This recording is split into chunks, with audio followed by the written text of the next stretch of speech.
my website right now and download my free course on alternate picking mastery. It contains 5 essential exercises that will take you to alternate picking mastery faster than you can imagine. And then I've included my method of how to lay out a practice plan in just 1 to 2 minutes that will absolutely boost your results like nothing you ever tried before. So go download it right now. It's free.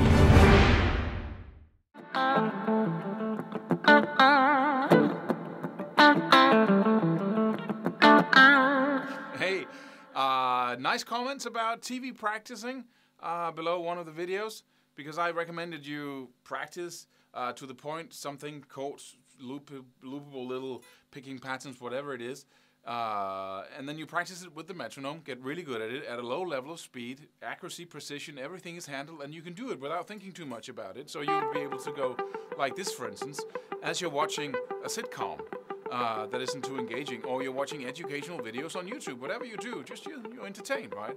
And then you can pretty much practice as you're doing other things. You can learn 7 different languages in a couple of years, right? I don't know if 7, I couldn't do that, but as you're practicing and you build in these thousands and thousands of repetitions, and it's not hard anymore.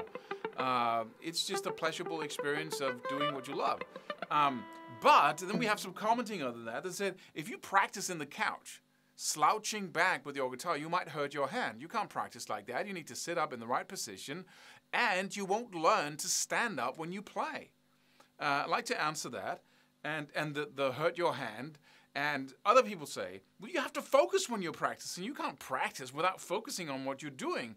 It totally ruins the whole process. You won't learn right. You'll just, be unconscious, and you'll build in all kinds of mistakes and be very poor, have a very poor technique. Let me answer these questions. First of all, when you sit on your couch, you have the ability to slouch back, put a couple of pillows in the couch behind you so you can lean back like, and then you push your guitar down so it's actually in a standing position. And then you can have it right there and say, okay, this is like standing up, but I'm just laying down instead, right? Looking at the TV or the computer, whatever. And then you're actually practicing. The angle of your arm should be in the exact same angle as when you're standing up. The hand, everything is the same position, but you're not carrying the guitar, so you can practice for hours like that. Your body's relaxed, and you have that same position. And you can't see the freaking fretboard. Just like when you're standing up and you're performing, you have that vision from the side. It's a totally different thing to sit and practice, and then you look at the fretboard like that. Who performs like that when you're playing with a band? Are you always looking like that? I remember having practiced like a maniac for like 6 months. And then, I was in a band suddenly, and I had to stand up, and I couldn't see the fretboard. So I couldn't play, so I had to stand like that. And that's from sitting on a chair, practicing in the right way, right? When you're slouching back in the couch, you really learn how to rely on your memory and your muscle memory and your fingers instead of so much on your vision.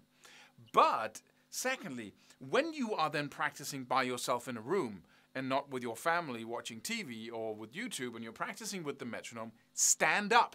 At least 50% of the time, put it on your strap, stand up with your guitar, because you then get used to, if you ever plan on performing in front of other people, that's a really good idea. Because instead of sitting down, which often pulls the neck closer to your face so you can reach more, and then when you're standing up, suddenly it's far away and it's a totally different playing position. So 50% of the time, stand up when you're practicing by yourself. That was an answer to that. Then there's the hurting your hand. Don't know what you're talking about. Sorry. And I don't know, this is the point, please remember this, I don't know of any really technician, those guitar players who can do stuff that looks totally magical. I never know of any single one of those guys who's been sitting in a room by themselves, staring at a metronome, building that kind of skills.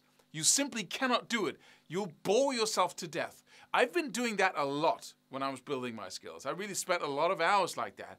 But the majority of my time was still slouched back in the couch or sitting on the edge of it in the classical position with your guitar on your left knee here or thigh if you're a right-handed guitarist. Other way around if you're left-handed.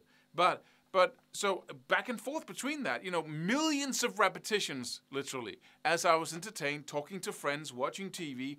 Didn't have no internet back then, so that was my screen time, right?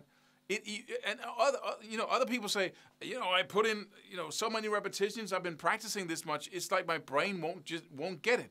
You don't get how many repetitions we're talking about. You can't learn to play fast alternate picking or develop an incredible technique by staring into a metronome 30 minutes a day. It's not going to happen. You have to have the behavior of, the guitar is almost always on you whenever it can be on you.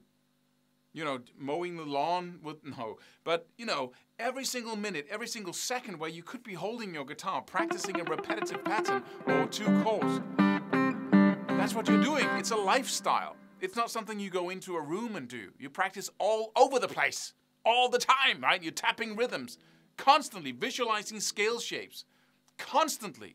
It doesn't come like that. You will never amount to any significance when it comes to technique. You can be a totally cool player, don't get me wrong, by practicing and focusing on a few things and becoming very good at those. But if you want to have that high level of technique, it's a totally different ballgame. It really is.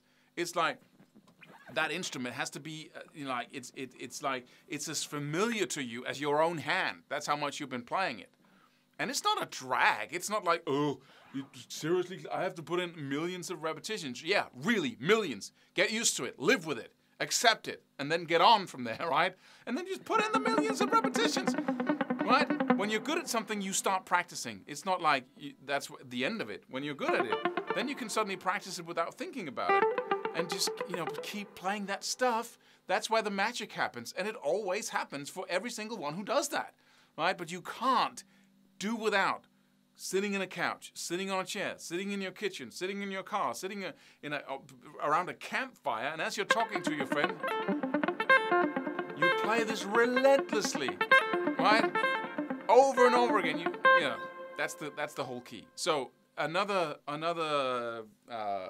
sales talk for practicing in front of the TV or your computer in different positions, staring at the fretboard, practicing with total focus will not get you there. It won't.